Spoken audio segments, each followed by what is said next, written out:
Hello, party people, and welcome to another episode of Cast Party, the official podcast of Shea's Performing Arts Center. My name is Rita Sirianni, and with me today I have my co-party host, Juliana Tracy. Hi. And in this corner, Ken Lizuski. Hello, I'm really nervous now to touch the mic at all. This is take two, and I just touched it as I said that. I know. Sorry. Every time I give you a little bit of feedback on how to work the mic, you do the opposite. I need that piece of tape. The spike tape? The spike tape. Yes. Yeah. We'll get there. Word of the day. Word of the day. Thank you. This week is a very special Cast Party episode as we are welcoming not one, but two new guests to the party.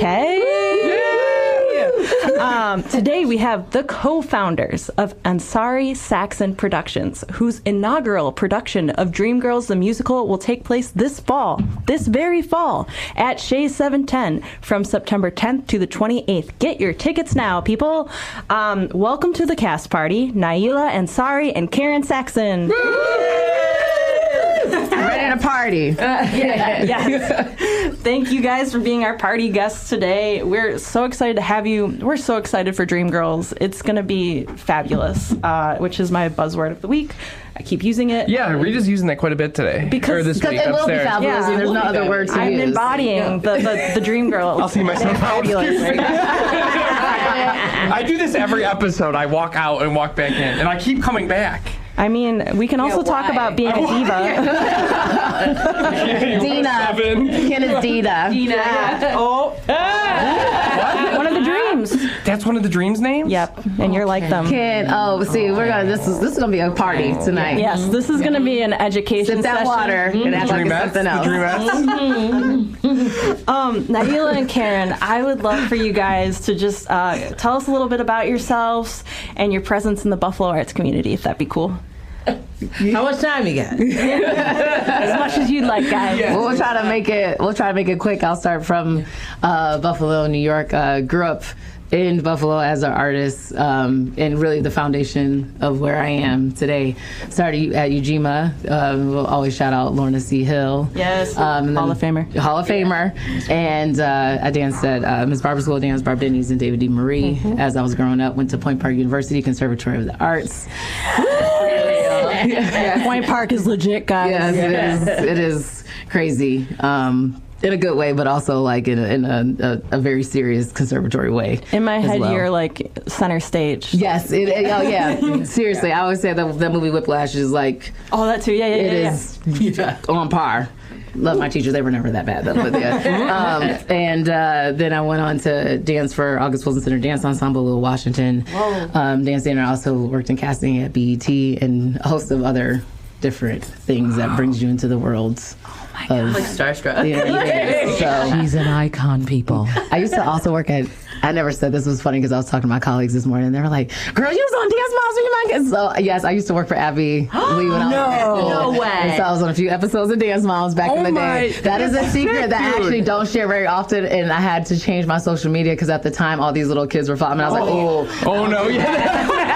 my sister is probably one of those. They're like, so that's a little That's random so cool story that and at the time I never really shared much because when you're trying to be a really professional, you don't want to be on reality TV, and then the kids find you anyway. So I have students that end up now that I have at Buffalo State. They're like, we we were binge watching Dance Moms and we saw you on an episode of Dance Moms, and I was like, so yeah. I'm gonna go back and rewatch Dance Moms. Yeah, early episodes. I was there right when it started. I was teaching at the studio. I was their technical teacher. That's insane. Oh my god. Yeah. What was the quote you were doing of Abby Lee the other day? Oh my god. And suddenly I hear this agitating, grating voice. That's Abby. That is Abby. I was using it to describe Ken. And I keep coming back. Glutton. Thank you. I love you all so much. Okay. Oh my gosh. And Karen, can you give us a little background on you too? Sure. I started my musical training also Buffalo, New York, Buffalo born, Buffalo raised, all that good stuff, at the Buffalo Arts and Music School under the tutelage of Donald L. Hilliard, who was the superintendent of music, well, it used to be called then superintendent of music in the Buffalo Public Schools, and Alfred Jarrett, when I went to high school, who was also supervisor of music. I think it was supervisor by the time he got it in the Buffalo Public Schools. TV credits, not so much. I think I was 17 when I was on an episode of CBS Sundays. Sunday morning? Yeah. I was Sunday morning. I was not featured, though. Well, I was featured, but it wasn't about me. It was about the New York State Summer School for the Arts because I had obtained a full scholarship as an accompanist. Oh, my God. So I'm a trained accompanist, vocalist, choral director. Oh, my God. The things. Which is unheard of, by the way. Yeah, in musical shut the front directing, because door. normally it's just like one or the other, and I didn't know that until I just thought all music directors, like, they were all like vocal teachers, play piano. Right, you thought they were all as talented and well versed as Karen. Yep. Oh my No, God. they're not. Nope, and I do. I've begun to embrace my marketing as one-stop shopping. Got my undergrad from Buffalo State. I'm a proud Buffalo State alum. And the Bachelor of Arts in Vocal Performance, and now I'm on the voice faculty at Buffalo State teaching voice. I have, what else? There's, I don't talk The about Philharmonic. myself. She never says anything. I don't about talk herself, about myself. ever. So, yes, I'm on the board of trustees of the Buffalo Philharmonic Orchestra. I'm also on the board of directors for Starring Buffalo. Woo, woo. Love Drew Fornarola and the crew. Those are my peoples. Shout out. I also cannot embrace the work of musical director without shouting out Lorna C. Hill, because she taught me how to hear musicals.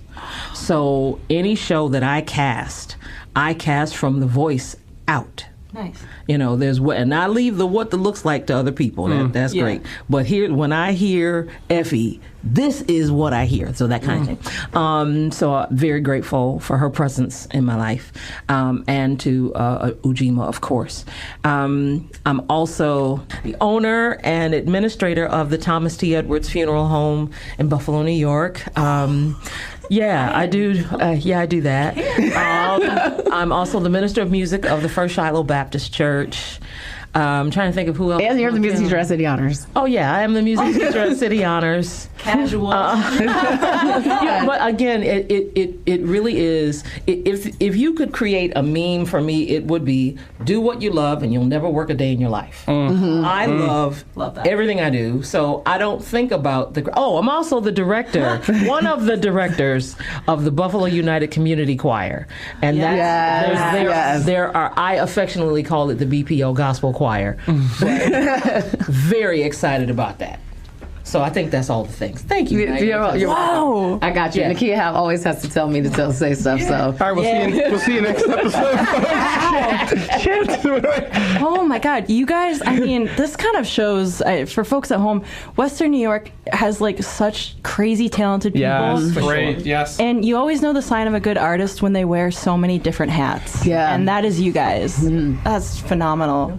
Oh my gosh. And yeah, quick shout out to Nakia Campbell, our producer for Dreamgirls. She's in the room with us today, and it's awesome to have her and to have this production coming Wonderful up. Shea's colleague. And a wonderful Shea's colleague. Wonderful. funny because Nakia, when we were first meeting the cast, Nakia was like, "Y'all need to say something because y'all never say anything about yourselves." And I was like, "I don't really know what." She's like, "Y'all need to do like a little flex." You guys sent we got their bios. Yeah, your bios. Yeah, your bios are great. Yeah, those you can read those. Those would be a lot better than what Karen and I just told you. Right. No, what you guys said was fabulous. Yeah, that was better than the bios. I like this better than the bios. Not that the bios are bad, but I love this better. I love hearing it. I love hearing it, right. I loved you guys recalling it as you were going through it, because that's usually when I'm trying to talk about myself too. I'm like, oh yeah. Rita's been Rita, you've been on TV or movie. You have movie creds. You were like a dead body or something, or is that what you wanted to do? I'm working towards that. Right. Yeah. My first and only movie credit, well, I have a couple of short ones, but my first and only one is I did voiceover for a Russian hockey film when I was a study abroad. As one does, right? Oh, Yeah. that's Yeah. awesome. Well, you studied abroad in Russia? I did. Duh.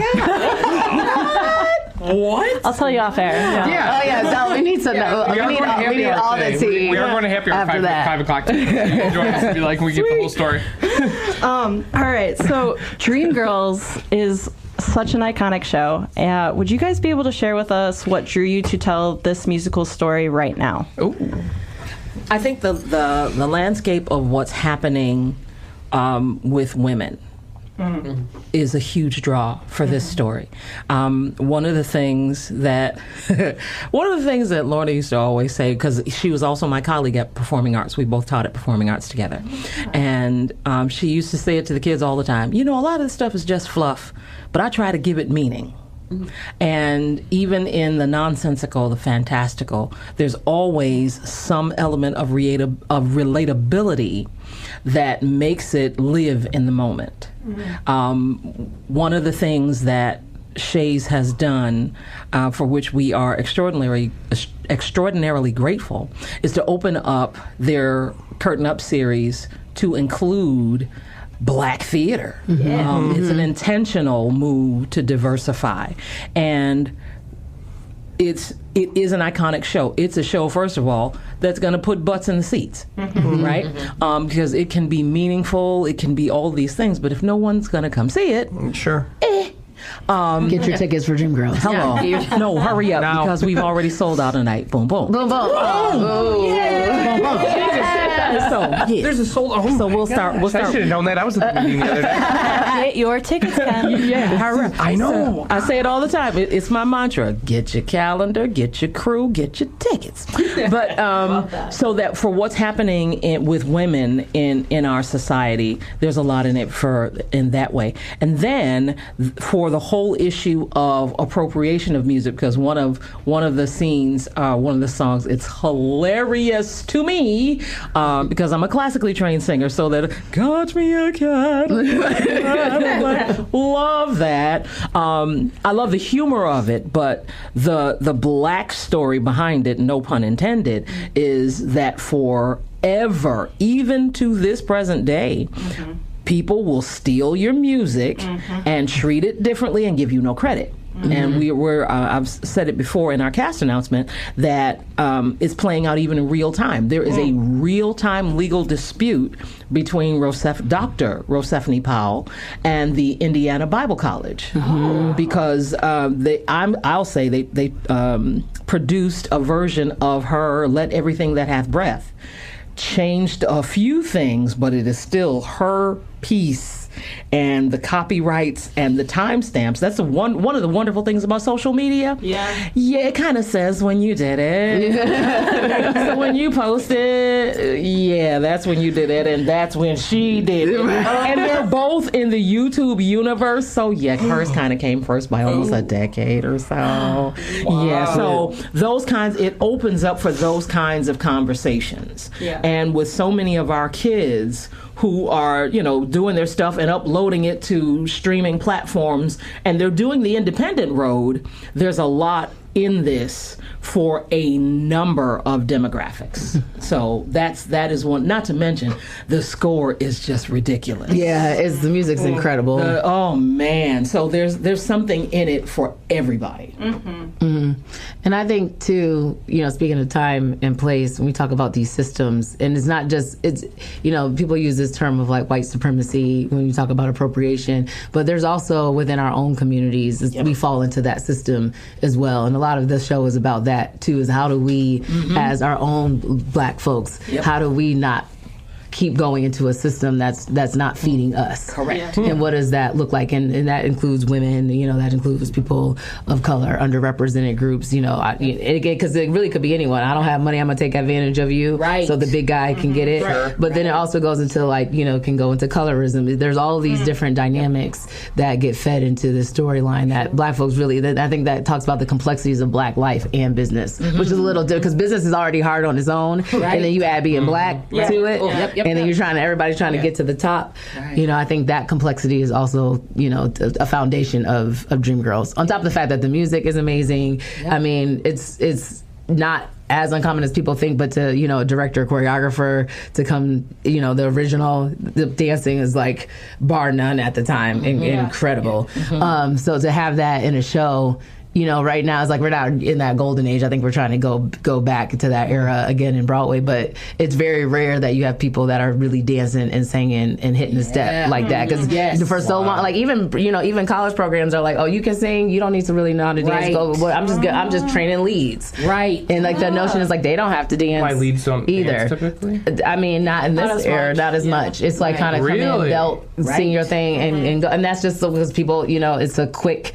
I can get on YouTube, I can social media, here it is. Wow. And so then it's kind of like, oh, here's the dancers that can kind of hold a note and sing. But your point is back in the day, you had to have. Oh yeah, I mean, you better sing, dance, and act. I don't care what it was. Even if you look at Shuffle Along, but my babies was up there tapping if they was leads too. It may not been that cute, but they were doing it. They were doing it. You know what I mean? Everybody had to play a part in every single thing that makes musical theater, and I think.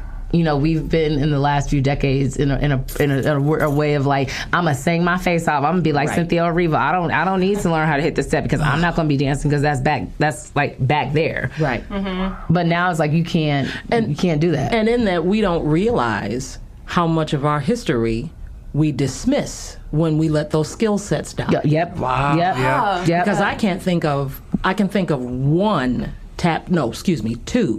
two tap dancers that I know personally. Mm-hmm. Two. Yep. And that's a shame. Oh yeah, and that's one of the biggest, I would say, dance forms that we're lacking now. Mm-hmm. Oh yeah. And it's hard. And I'll also say tap, I think is also one of the hardest, if not the hardest dance form, maybe next to like West African, but the rhythm, musicality, syncopation, all the stuff that you need.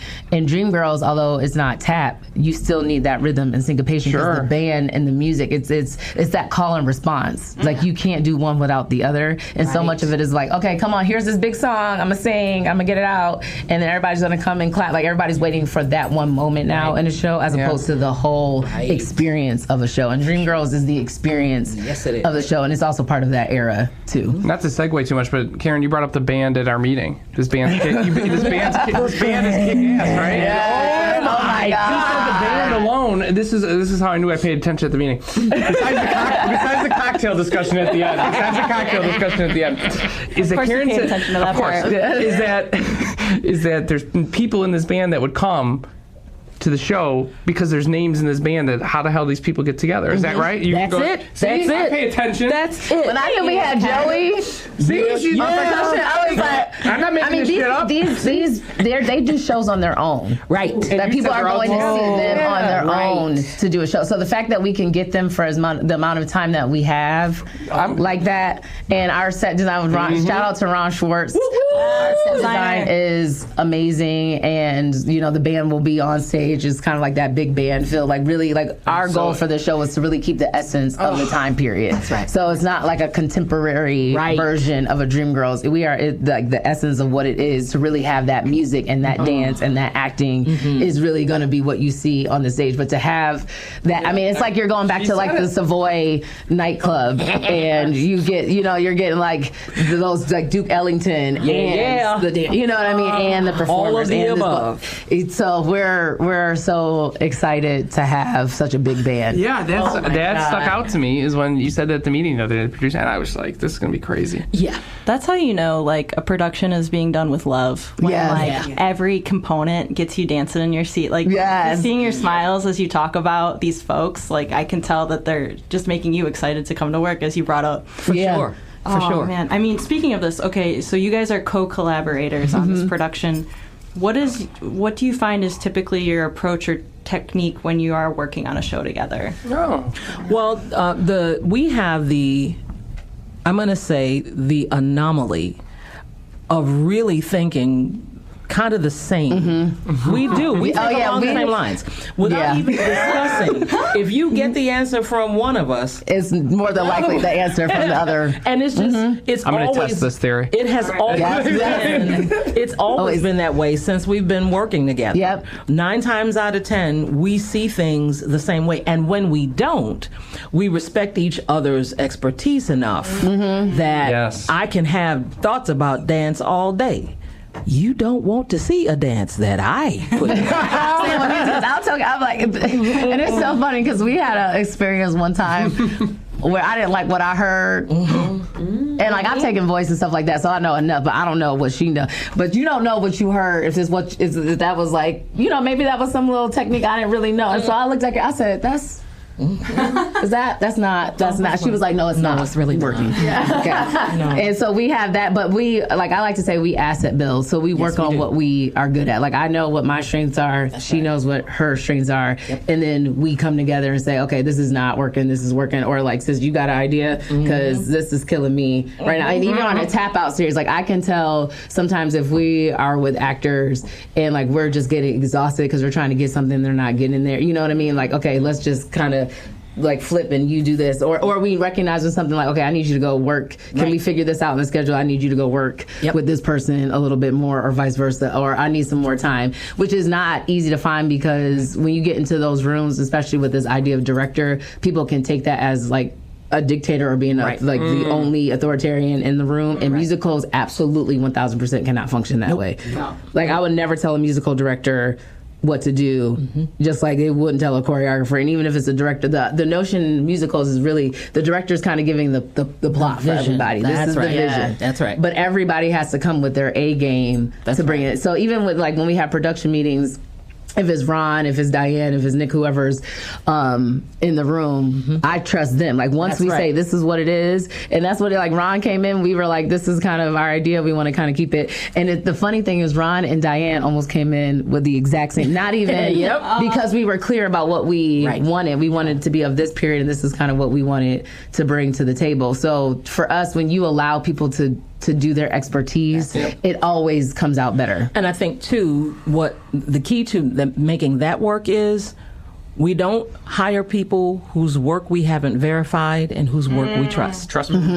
Even if we don't know them, we go back and we find out, okay, well, what else have they done? You know what I mean? Yeah. So because it allows us to then say, okay, we had this schedule, because even working through the schedule, it's like, okay, sis, I need such and such and such and such for music. Does that work for you? Okay, yeah, well, I can do such and so, and then I love that kind of easy back and forth, because it's that we're both fully invested in not only in the project, but in the product. Yeah. You know what I mean? Yeah. We're both we have the common vision, like Naila just said, of what it is that we're building, of who it is that's building with us, so that Ron said he needs so might not be able to get, okay, well, let's see, okay, we'll figure that, we'll work with it. It's an easy partnership for those reasons. Wow. I think this is like such a great example of like, when you are forming your team, at like trusting your people and like trusting your gut is so important, and I think it leads to so many forms of success. Like that's really cool. I kind of didn't realize this question popped in my head as you all were speaking. How did you guys meet? Oh yeah, that's a good question. I don't know. It's been a long time.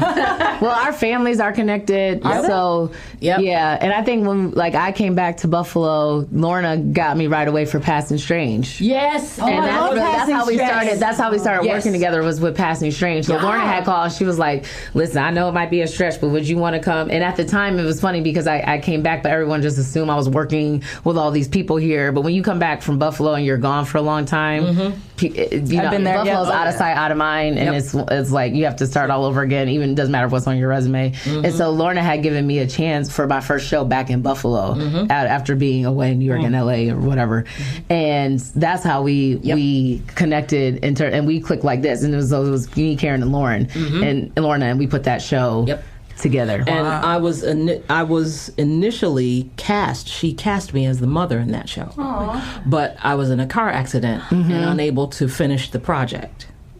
But from there on, every project we worked together, it was always that way, freaking frack. Yep. Wow. And so we did everything together after that, and so we just built.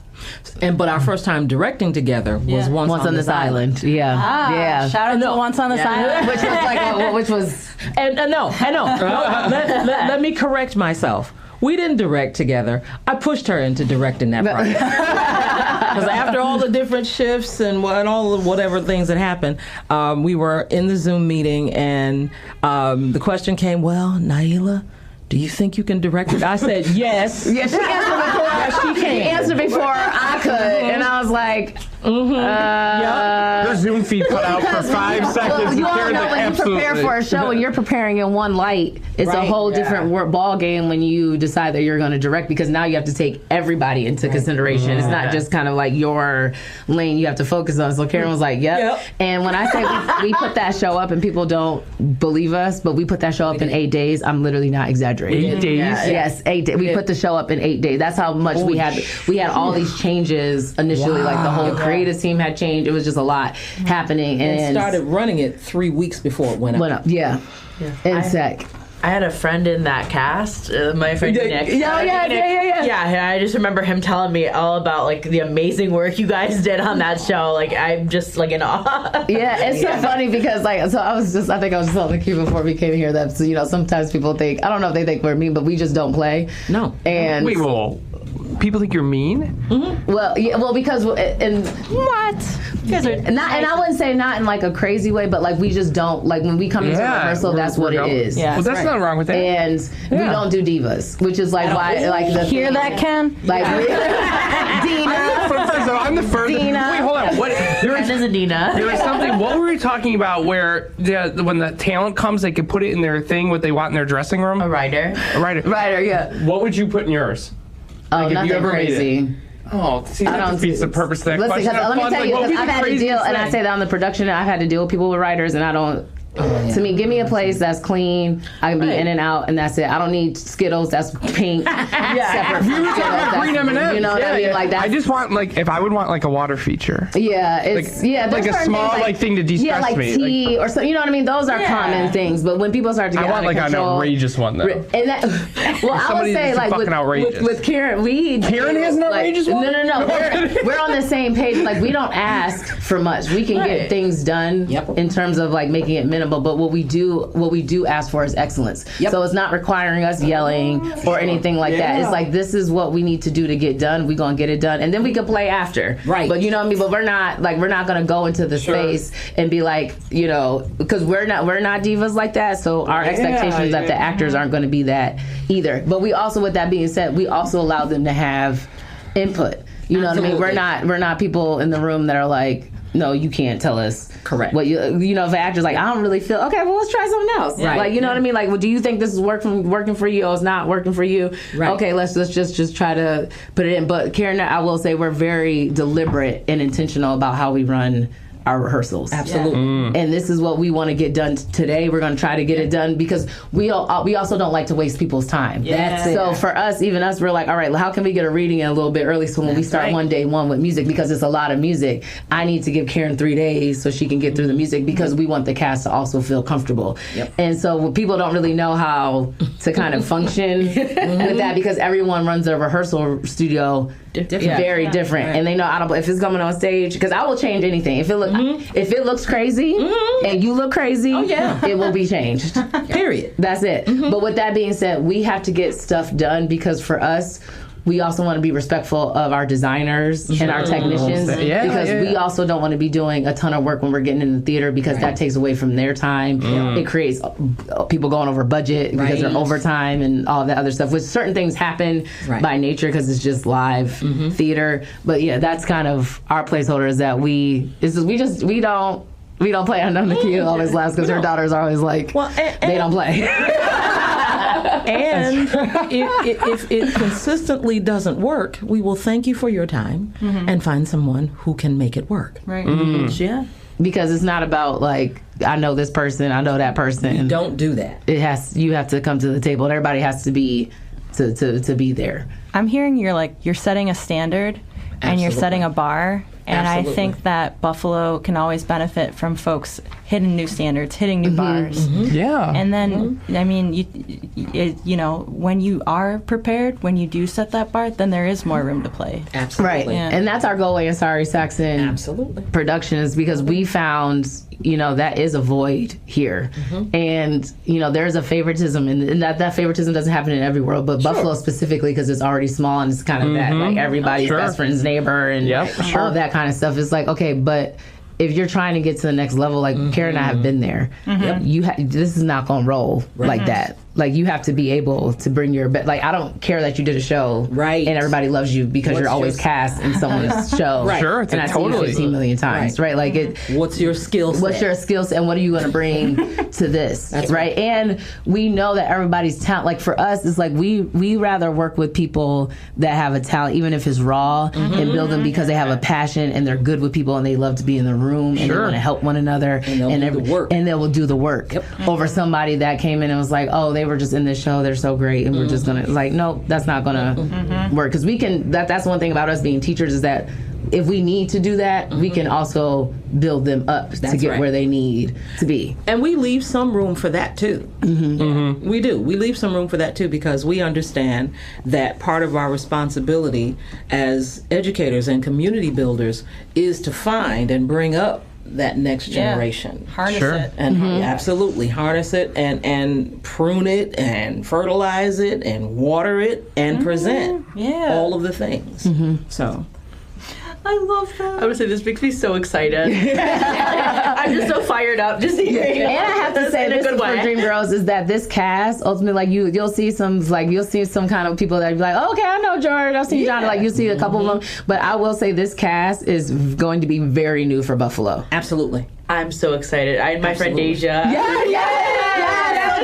Deja's one of those people that like is kind of like newer in the scene. Girl can What's sing. up, Deja? Hey, Deja. Girl can sing, and we were like, we can, let's do it. Yeah. Like, you can do it. And I'll be honest with you, Effie is a hard. Effie and Curtis is like very hard to find because it's specific. The songs are very difficult to sing. All the dreams, the songs are difficult to sing. And on that end, again, speaking to the skill point, it is very easy, especially for our folks, to figure they can just show up, belt, and they got it. No.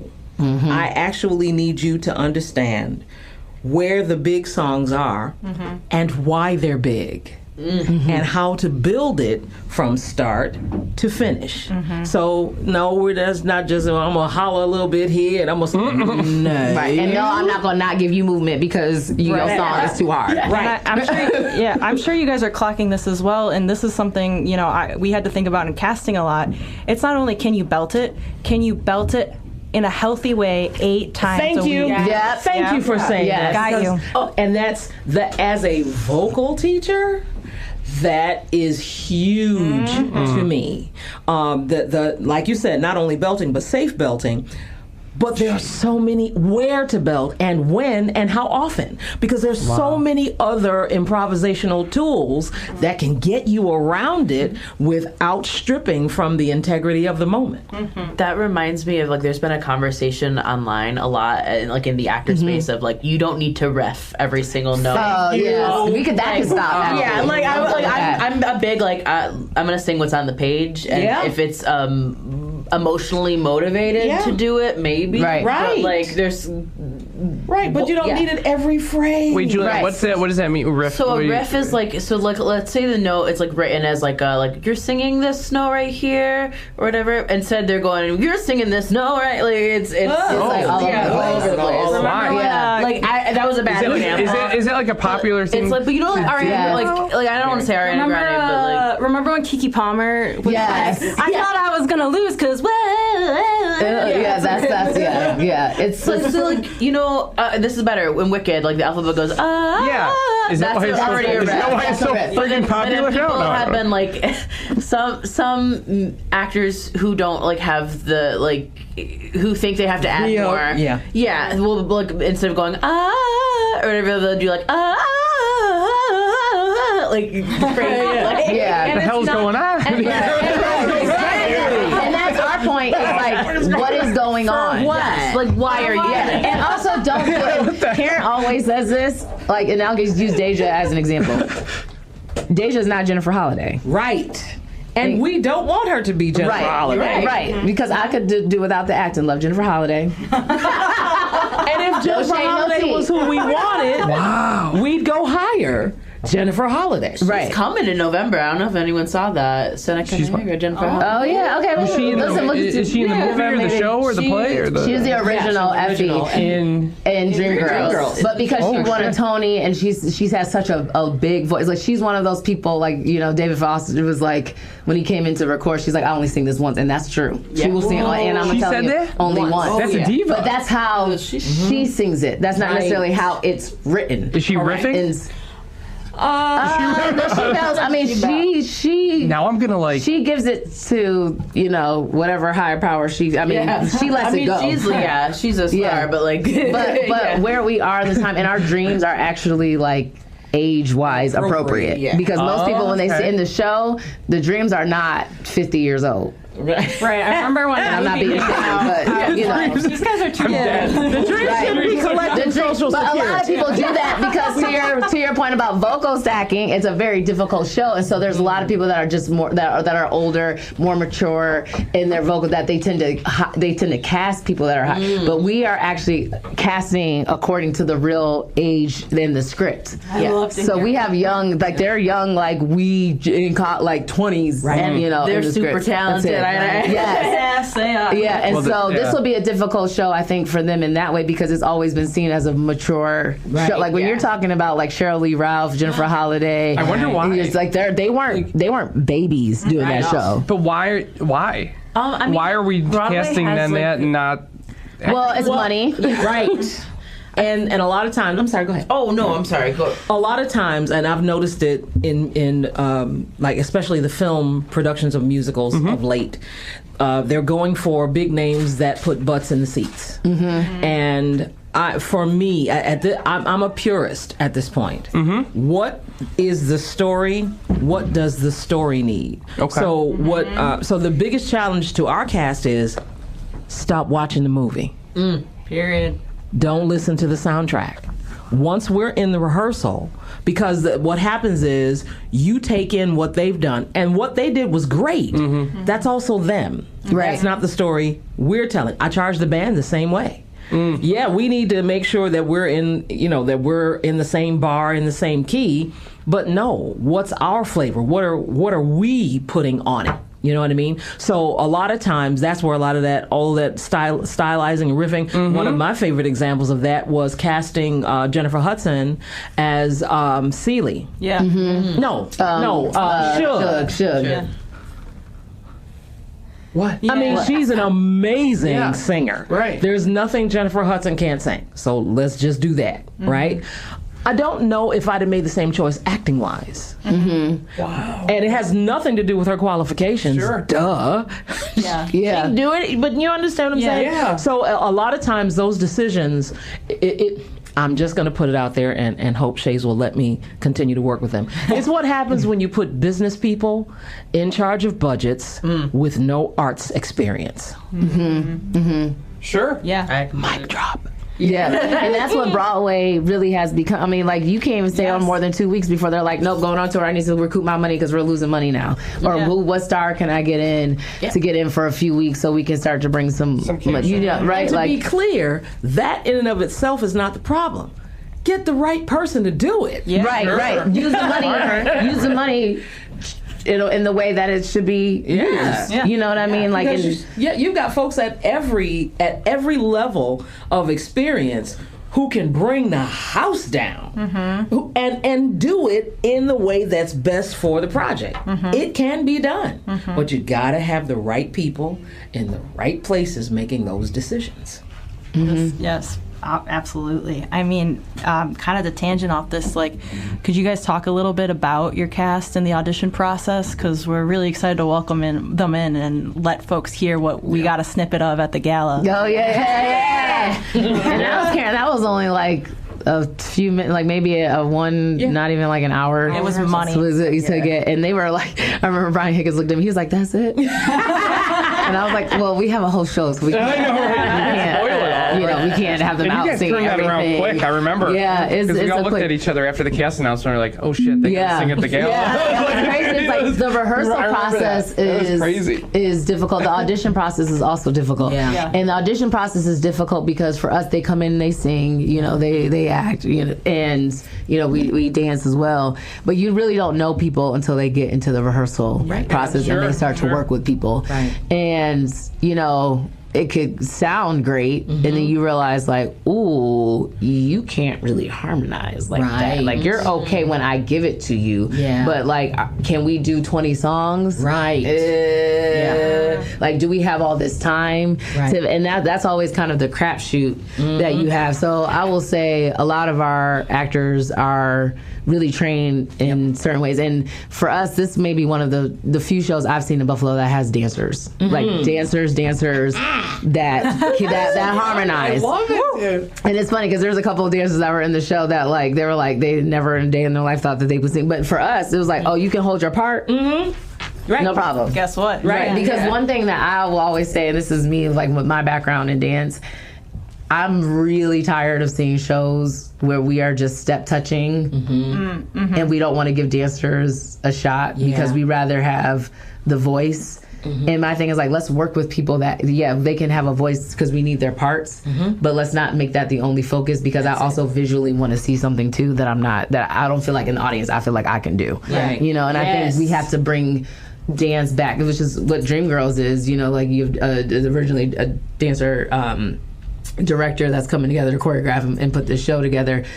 That has to be just as magnificent as the singing is. And so that was important for us too. It's like, so you might have some people that are like, they may not be rocking the vocals like a Jennifer Holiday or something, but if they can hold their part in the harmony, okay, thanks. And hit the step, okay? And hit the step, yep. And like, to kind of add on that, when you give an ensemble like the full ability to have a big dance show, like there's so much storytelling that happens in choreography. Yes. That like you might not gleam if there isn't a big if you don't do the choreography the way it's supposed to be done in the show. Like, yes, and it's funny you say that because George Brown and I, we just had a conversation because he had just done a show called The God is a Musical in New York City with my friend Darrell Graham Moultrie, who choreographed. Oh my gosh! And it was like crazy because I told him we were friends, but then we reached people and they're like, oh yeah, no, that's really like my friend. I was like, oh my god! But the conversation we had was he talked about transitions and he was like, I didn't realize how much choreography were the transitions. In the show, because that was a heavy dance show that he was in, because so often now with a lot of musicals that are written, it's kind of like one thing then the next and then one thing and then here's your dance break and then go to the next and the next and here's your dance break. Goddess was really built where like the transitions was everybody had to be included to make this kind of magical world, which is a lot like Dreamgirls was kind of built to do too. So he said that he was like, I'm so appreciative of that, and I think we don't appreciate the choreography in these musicals as much because it's just been like, here's your opening number, here's our final number, when really it can do so much more storytelling. And it's different, and there's always that conversation of like, is this blocking, is this choreography? And I think it's both. You know what I mean? Like there's those moments where you clearly need to block because I need to get this across because I'm acting, and then there's these moments where I'm like, this needs to transition a little cleaner, and it can't be so choppy. You know, and so then it's, in my opinion, both choreographer and director have to work together. For sure. You guys kind of touched on this a little bit, and then I'd love to get into rapid fire because this conversation's just been like flying by, and it's been lovely. So what does it mean for both of you to lead this production as women, and how do you hope your work inspires other women in theater, especially women of color? That's a big question. I think it's the combination of tribute and responsibility. Tribute to the educators and community investors that have trusted us and shaped us up until this point. Everywhere I go, I carry with me Donald Hilliard, Alfred R. Jarrett, Lorna C. Hill, Berlene Shumpert, that's my grandma. My mama, who's also in the pit, by the way. What she is? Her mom's an amazing pianist. Oh my God. Incredible, can play anything. Oh my God. And that's huge to me because and it's not nepotism in that way. no, really, my mother is freaking phenomenal. She's that girl on the keys. Yes. And this is her music. So there's an element of authenticity that she's going to bring to the project that I can get near it because I'm adjacent, but this is her generation, right? It's also, so in tribute in that way, but also responsibility to do it at the highest level possible because there are other people watching us. Because as arts entrepreneurs now, as arts professionals, as arts educators, we really want to end the perception that you can start today, watch YouTube tutorials for 2 weeks, and be sweet. Yeah. It's a very good lesson for right now. Yeah. We really need to have people understand that just like anything and it's not just this, anything that you want to be good at, anything you want to be excellent at, you have to keep doing it. You have to be tenacious enough to walk through the steps when you do it right and when you mess up some. There are instrumentalists in that pit whose feet I can sit and learn at. I love it. So can I name them? Yes. Name them. The band? Oh, the band. Hell yeah, that's what I thought you were going to do earlier when we have the original Once on This Island quintuplet, right? So myself, my mom, Preston Brown on the drums. Ooh, amazing. Preston's amazing. Joey Gonzalez on auxiliary percussion. Anthony Tone Cummings on bass. That alone is a nasty combination. When you add to them Dr. Mark Philsinger on trumpet. Dr. Rick Fleming on who's my colleague. Hey, Rick. He's our colleague at Buff State. We walking through Buff State as well. Mr. Corey Talford on trumpet. The fabulous, I'm borrowing your word, the fabulous in Contro, Matt in Contro, and Craig in Contro. Russ Carreri, I think I'm forgetting one because I'm excited. But that combination, I can't wait. I'm like, can we hurry up and get done with the rehearsals because I want to hear the band. They're so good. And I think for the Buffalo community, we just don't have access to see a lot of our shows. We don't get to see a lot of Black theater, especially musicals, because musicals are expensive, and so it's a hard investment to get up. And so for me, and I know, Karen, this is important for Karen too, we want to be able to have our community and people that don't have access to theater and musical theater, particularly in their schools and in their programs, to say, I want to do that and be inspired. That's on the responsibility too. And that's exactly, because like how often do we get to see a Black Broadway show? Right.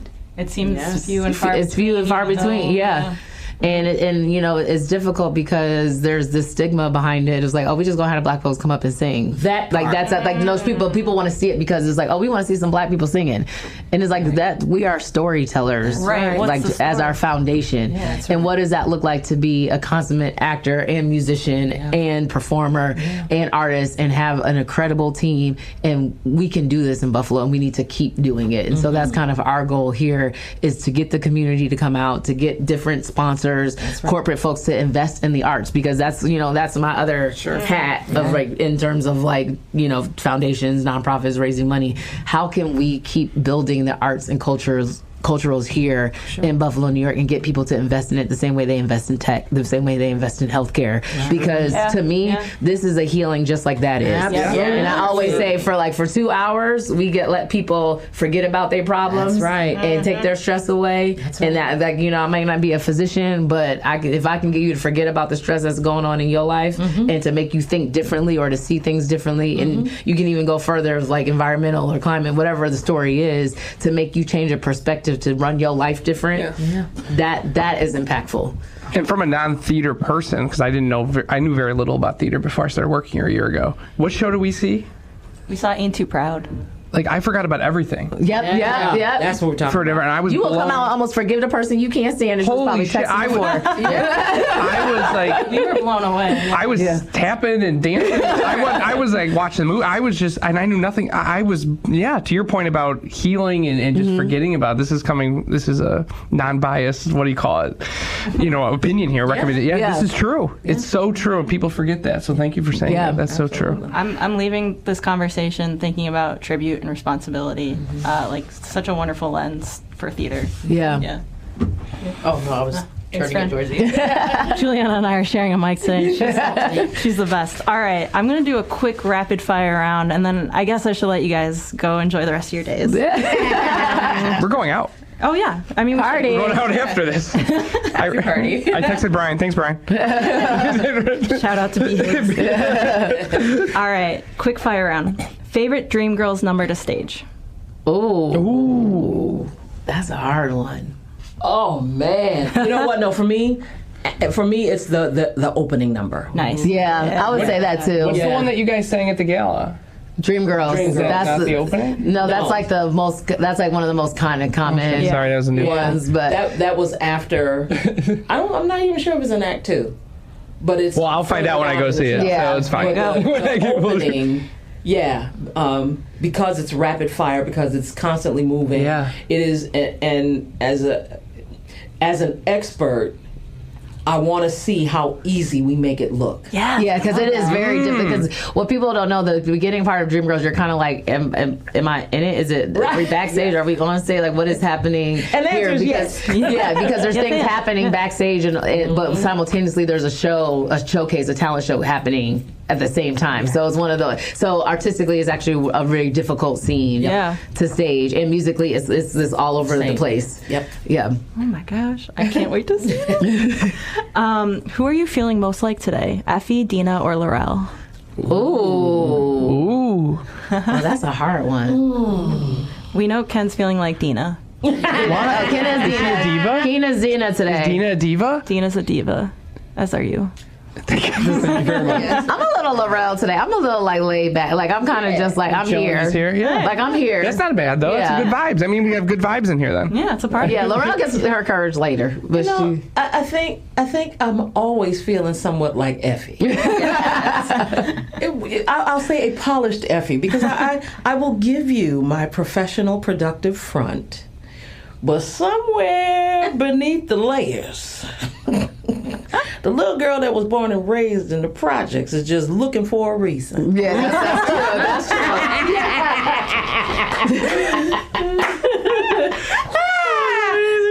I'm dead. Andy, you can't. I gotta end it there after that. I got a few more. Come on. I know that was amazing. More nerve-wracking, first rehearsal or opening night? Opening night. Hey. Okay. One word to describe this cast. Ooh. Fire. Yeah. Fire. And ambitious. Yeah. Yeah, because for some of them, this will be the first time that they see, and it's like enough of that fear in them that you're like, This cast is ready to go ready to to go. bring that fire. Yeah, hungry. Hungry. Yeah, That's it. Hungry. They're hungry. Hungry is it. Yep. Hungry is it. Yep. Agreed. So check out this cast before they break into the world. Yes. Right. Yes. And before it all. Best backstage snack. Oh, I used to always love the watermelon Sour Patch. That's what Rachel said. That's the best one. It's the best one. Can't go wrong with the Sour Patch. Karen gonna say something about the her Manuka honey. Grapefruit. See? Healthy. Yeah, so I was thinking, I was. Not me, girl. Sour Patch, okay? So well you know each other. You guys have We can't have any product placement. Now Sour Patch has to sponsor the DM show. And in the back for the We cat. do no free product placements on this. This ain't no free ride. during the production of Crowns, which we did together, we discovered, I forget who it was, I want to say it was Danielle Green, hey baby, who introduced us to, there was a tea, a ginger honey tea from one of the Chinese restaurants over there, and of course I had my Manuka honey with it, because Yeah, Yeah, I love green tea. Jimmy Early or Curtis Taylor Jr.? Ooh, they both a mess. But Jimmy. I was gonna say it's a Jimmy. It's a Jimmy because Jimmy is hilarious. Yep. And is just all over the place. Yep. And gives you everything you need for that relief. Jimmy. Because he wears it on his sleeve, man. That's what it is. But we love you, George. Right. What is the most underrated song in the show, in your opinion? Ooh. I Am Changing. Yep, I was gonna say that. I'm changing. Because everybody thinks that, and I'm telling you, is the big number. Right. And it's really not. Huh? It's not. It's the big number of the first half. The big number of the show, in my opinion, is I Am Changing, because it takes her all this time to figure out that she does not have to be, that she needs agency in her own situation.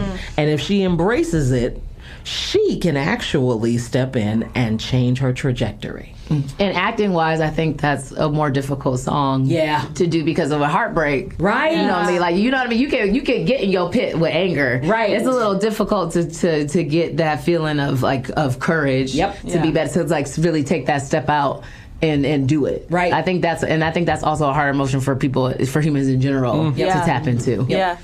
I love And that. it's vocally very difficult too. Yes. So everyone keep your ears and eyes ready when you see the show for I Am Changing. Oh my gosh. Guys, thank you so I'm much. so excited. We got to do more. We got to do a live recording at one of the shows. Oh yeah. We absolutely. We'll come up with more tech stuff rehearsal. to do. Yeah, do please. something. Dress rehearsal. Preview. Oh God. We're going to find many reasons to bother you again. Oh yeah, this is so fun. We come hang. It went by fast. It was fun. I learned so much. This was fabulous. Holy- Thank you guys so Thank much. you. So folks, again, these are the ladies behind Ansari Saxon Productions. So check them out on social media and check out Dreamgirls. Don't miss it. Some quick campus shout outs. Disney's Beauty and the Beast, a special engagement sponsored by Gallagher of the 5-Star Bank season, will be August 20th to the 24th. Tickets are on sale now for Dreamgirls. Selling fast. And Ansari Saxon and Shea 710 Production, September 10th to the 28th. Get your tickets. There's already a performance sold out. Be sure to keep up with us on social media on Shea's Buffalo social pages or at shays.org. We'll see you at the next party. Ken, can you play us out, please? Yeah, sure. Break away. Did you see the cast list get posted? See you at the party.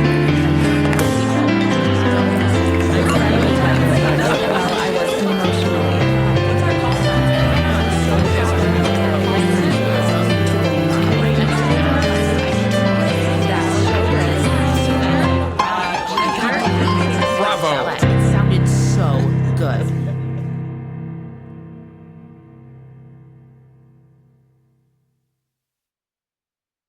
Cast Party is presented by Shea's Performing Arts Center. Produced by Cassandra Lippert, Ken Lazewski, myself, Juliana Tracy, and Rita Sirianni.